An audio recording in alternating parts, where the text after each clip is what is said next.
I swear I thought it was over till you came crashing into my brain.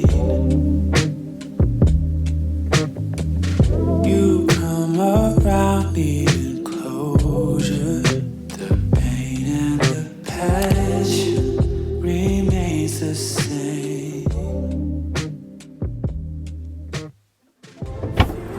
I think I just got like the funnest package. Okay, Enlightened Soul on Instagram. Shut up, this came in the mail so fast. You guys are gonna love this. I wasn't expecting to see this in the mail today. I have a P.O. box and I check it like every Monday. I got this crew neck, perfect, in time for fall. And it says, Emily Henry Banter Enthusiast. And it's like this large crew neck. I might even crop it. I love the color. My friend just moved into a new apartment, and so I want to make her a goodie bag or like a little housewarming present. So we're gonna go to Home Goods. Feel like I touched the moon, trying to find me something new. There ain't a thing I wouldn't do. I was gonna buy a candle, and then I was like, if I mail this candle, that's gonna be really expensive because I'm also mailing multiple books. So I think I'm just gonna mail the books and mail some flowers from like a local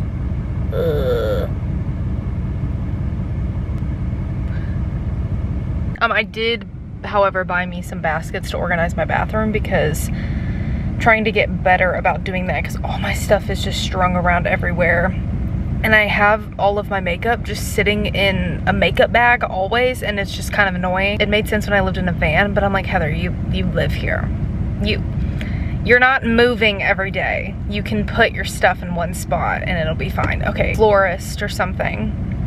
I think that's the word I'm looking for. I might buy them from a local florist, or there's this place called Fresh Scents. I just bought these books on my birthday. The only reason why I bought them was because Georgia said she enjoyed them and she thought they were fun. They're about influencers. Coming from someone who creates content, I don't know if it's because I maybe don't want to read about like a content creator, or I'm just not vibing with them. I started both of them. Set on You, first one in the series, and then X's and O's, which is about a bookstagrammer. The beginning of this one, I found the FMC a little bit annoying. I don't feel like pushing through. Started this one, I also kind of just like cringed in the first chapter, and I was like, I don't think I can do this. Georgia was the one who was with me that day and told me to buy them. So since she liked them so much, I'm just gonna mail them to her. Happy housewarming, you know? Okay, so we're gonna send the books and we're gonna send some flowers, but we need to pick which flowers. Look how cute this like homepage is. $5 off. Yeah, we can send roses, or we can send just the send, which is like a mix of all different flowers. I got the mix. It's up there. I love them. It's like a decent sized bouquet too. Let's look at the orange lilies. Oh, they're sold out. Okay, cool. So I think gosh, this is such a hard decision. I think I want the pink roses are also sold out. Okay, orange roses sold out. Cool. I don't like white roses. Oh my gosh, you get to add a card to your flowers for free. This is not an ad. I love sending people things. I could send her, you deserve flowers today. So in love with you. Oh my gosh. Okay, if you're in a relationship, do this. Send the so in love with you card. Oh my god, there's one that says let's make out. What should I write? Hey slut, congrats. Your new apartment and job. Sending a virtual fist bump since we don't hug. Next. Perfect. Feel like I touched the moon, trying to find me something new. There ain't a thing I wouldn't do to get you off my mind. Just when I thought I could manage. This is my confessional. I currently have a little bit of a spending addiction. It's really not that bad. Overconsumption isn't really my problem, but I am trying to be a little bit more responsible and save more money for the future. But it's not like I'm falling into overconsumption and I have like 65 lip glosses or something, or like 75 of the same t-shirts. That's not my issue. My problem is now, it's not really a problem, but it could become a problem. I'm self-aware. I've always been someone who loves buying more expensive things that I know are gonna last longer. In the past few months, I have just been exploring that a little bit. I've just basically been buying good quality shoes that I know are gonna last longer, and good quality shirts like from Madewell and Aritzia and stuff like that that I know are gonna last longer. I'm happy with my purchases. That being said, because I have kind of found a high of doing that, I don't want that to get out of control. So this is the point. I have decided that 1 week a month is gonna be like a no spend week, unless it's stuff that's priority. Obviously, if I need to go buy some food, I'm gonna buy food. If I have a bill to pay that week, I'm gonna pay the bill. I'm gonna have a no spend week every month. And that was this past week. It's kind of just a ploy to shift my mindset a little bit. And maybe that can carry on into other weeks where it's like, oh, I feel kind of a high from not spending money. It's scorching hot here in Texas. However, I want to try and plant a few plants, maybe even keep them indoor, but I didn't let myself get into a new hobby on my no spend week. But it's a new week. It's a new day. It's a new week. We're gonna go to Tractor Supply. Before we go to Tractor Supply, I do want to share the books that I'm reading. Right now, I'm currently reading two.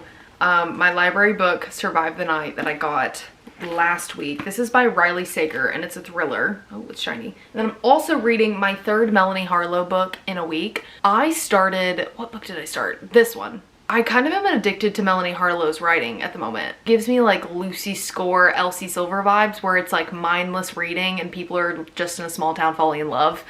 And the tropes are always really good and different in each book. Anyways, I'm on my third book, Ignite. Ignite? Is that the name of it?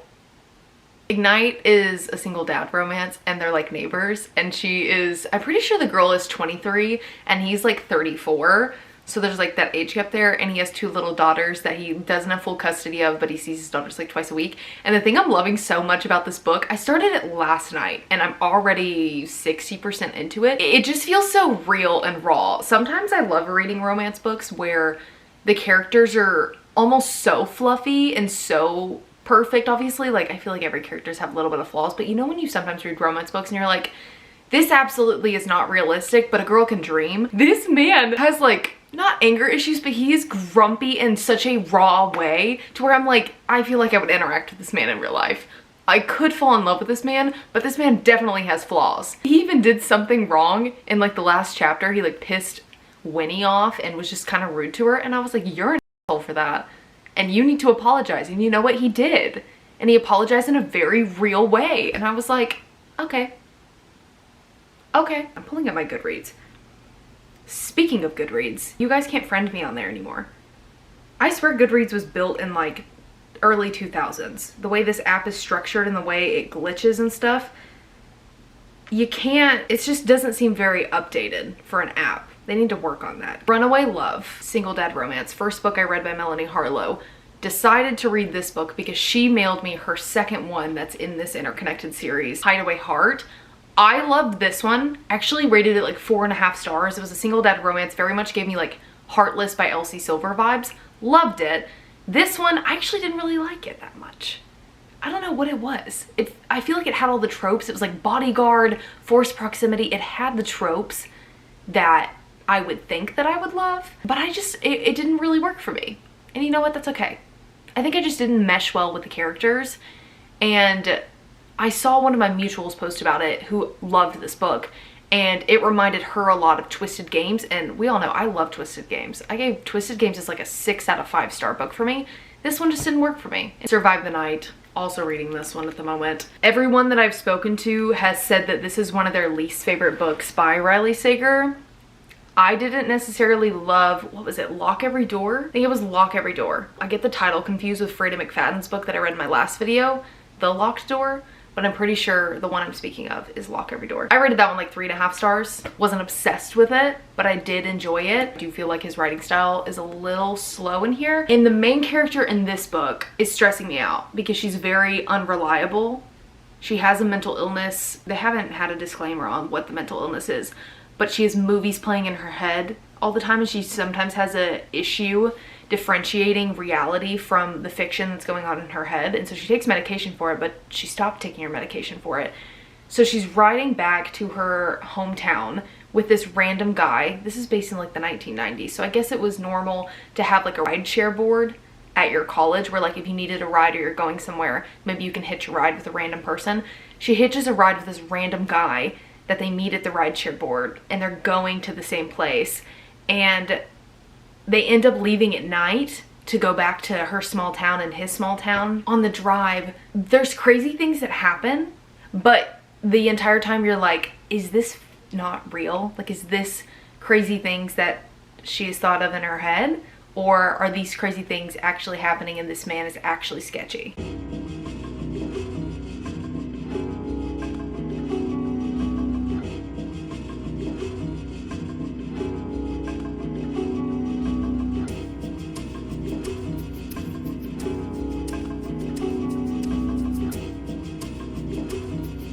Should I try and look cute to go to Tractor Supply? Like, what if I meet my husband there? And I'm in a wing leader shirt. Not that I do things for men. This is a Barbie world, like an actual new age Barbie world. I'm gonna change my shirt. What if I meet my husband there? It's Tractor Supply. My idea of like looking nice is putting on a plain shirt.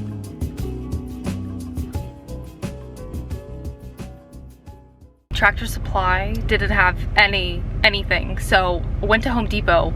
They had so much stuff. I didn't see the plants when I first walked in there, so I bought seeds. And then as I was walking out, I walked right by the plant. So I got rosemary, basil, and lavender. And then seed-wise, I got basil, thyme, and radishes. I don't even love radishes. Just the idea of like a colorful vegetable sounds really nice.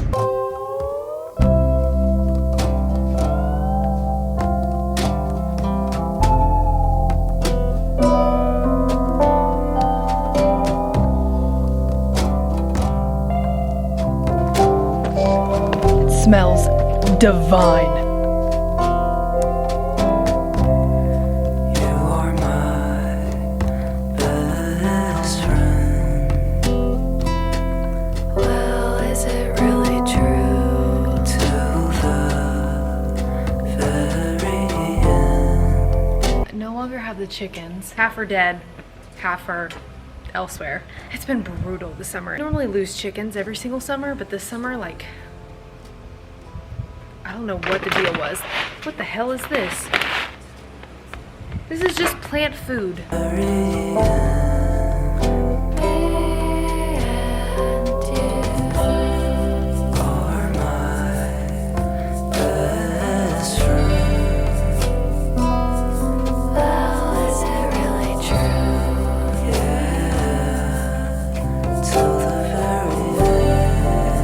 Can you shift?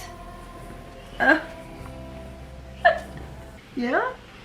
I like Ignite, the book. It's very easy to read. I will, however, say there's not really a connection between the FMC and the MMC. It's just a friends with benefits situation. That's another trope, I guess. They're friends with benefits. All of the tropes, single dad, next door neighbor, age gap, friends with benefits. This relationship just seems like a relationship that would just fizzle out. And I know it's a romance book, so they're gonna end up together, obviously. I don't know how that's gonna happen, but when they do end up together, I see divorce in the next 5 years. Having a blast. But they don't really have that big of a connection. His voice cracked. God, I'm such a sucker.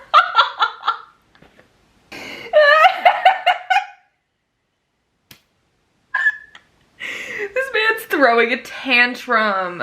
Or he threw a tantrum and I was getting called out on it. He's apologizing. His voice cracked. God! It's okay, I forgive you.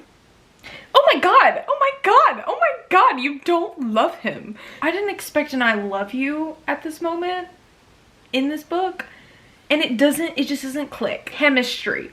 That's the word I'm looking for. I'm not seeing the chemistry between them. Oh my god.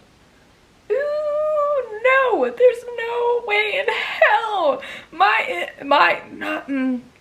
My fear, how do I word this? My fear of being vulnerable could not deal with this interaction. It's for the plot. That's what I tell myself. If I ever have to deal with interactions where you be super vulnerable and someone's not reciprocating in the right way, I'm like, girl, it's for the plot. It'll be fine. You'll look back in 5 years and be like, that was actually funny, even though you wanted to burst into tears because you had to be vulnerable. Love when a man begs. This man is begging. He's begging. Dex, what is this? Why are you on your knees? He's begging you for another chance, Win.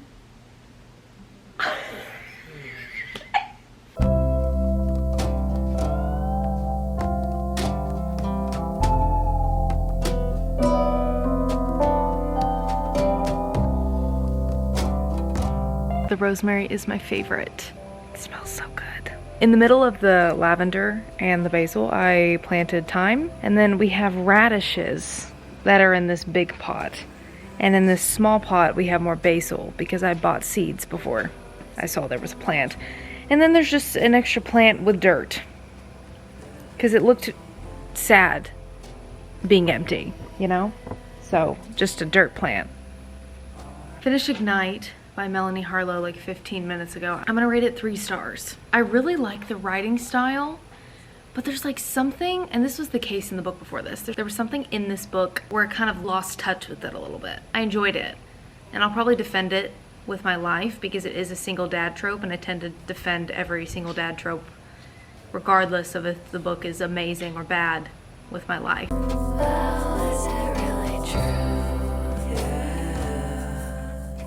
My Dark Romeo by Parker S. Huntington and LJ Shin. They have like a special edition cover that came out for it. Same cover as the paperback copy, but the inside of it, just take a glance. Why is it stunning? Why is it the most gorgeous thing I've ever seen? It says Mr. and Mrs. Costa on the front of this, and then on the back it says, "You will forever be my perfect Dark Romeo."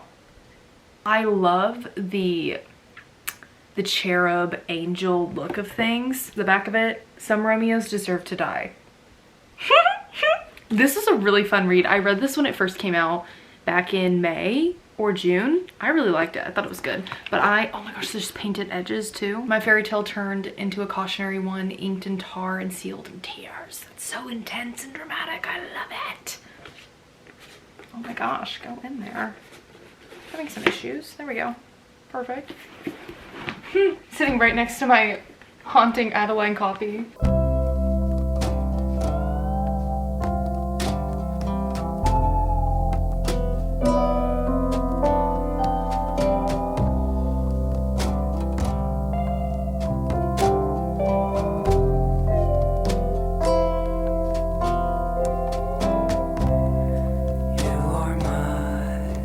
I think I liked this better than Lock Every Door by Riley Sager. I'm gonna give it 4 stars. Kind of surprised that I liked it. Mostly surprised that I liked it more than Lock Every Door because everybody I've spoken to has said that this is like their least favorite book. And Lock Every Door was like high up there. This one was slow in the beginning like I mentioned, but the plot twist actually really got me. And maybe I wasn't paying attention. You know, maybe I was just overlooking everything. Once it hit the first plot twist, it was like go, go, go. And I couldn't put it down. Despite me being so pissed off at the main narrator at the beginning, it ended up being okay.